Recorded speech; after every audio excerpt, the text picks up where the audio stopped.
Her kim sana gözler yoldan ötemde parahat oturtmalı bilin vatanına. Atağına harlanıp gidin tutanla sonda bulur ki yalancıyım ardımım. Ya hayat ya hayat.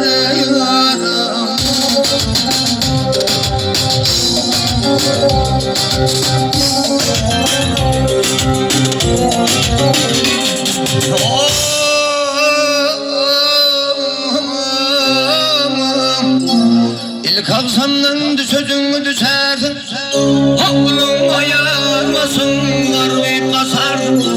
Yeke yaksan ettin meter düşersin, ömrün olsa yokmaz yağmurun ardına.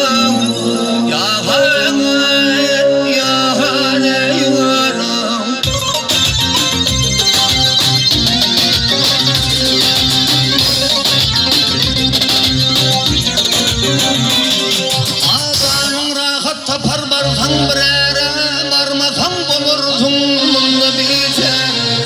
Yatanında arkasın zipara gerektir ya hımmat zaman.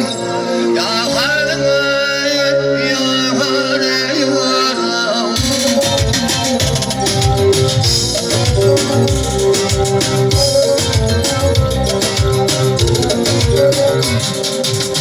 Yigitlik mevsimi ötmezden vurun, zereytanın hakkı yetmezden vurun.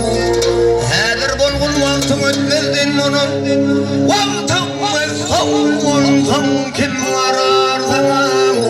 Ya hayat ya hayat.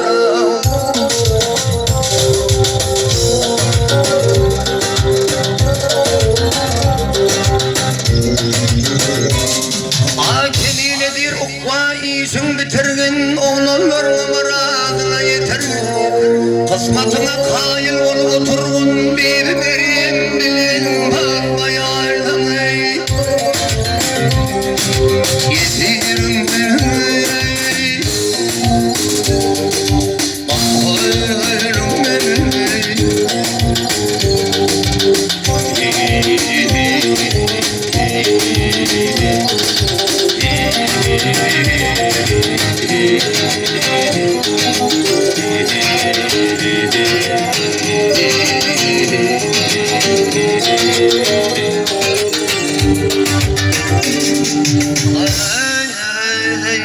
Yatsam ipten türserim Ömrüm olsa yokmaz yağmur kardan Gel